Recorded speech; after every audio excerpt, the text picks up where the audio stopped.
Padayon ka namong saligan sa tanan namong nga mga suliran. Nagtuo kami nga ikaw gayon ang nagatawang mo Diyos. And padayon Lord, nga among dideklara nga ikaw nga among Diyos, damhanan ka o wala gyo'y sama kanimo Ginoo. Lord, kaya minimong i-rescue sa bisan unsa nga sitwasyon na among giatubang karon, because you are our powerful God. You are our great God. You are our amazing God.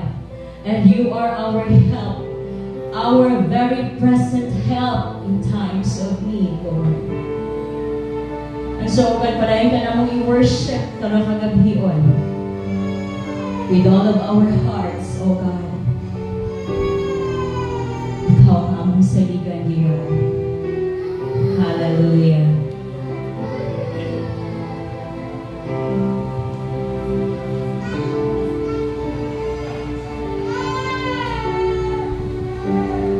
Tawang aking saligan sa tanan na akong suliran, ikaw nagatabang, ikaw akong ikinahanglan, kay ikaw ang among Diyos nga gamhanan, ikaw ang akong gisalihan sa tanan akong suliran, ikaw nagatabang, ikaw akong ikinahanglan. Yes, Lord. Kay ikaw ang among Diyos nga gamhanan, pagkainod nga uday sa ngalan mo Kristo, tanang ikinahanglan ko, anak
Para magabihan nimong gi-assure ng matag usa ka namo Ginoo.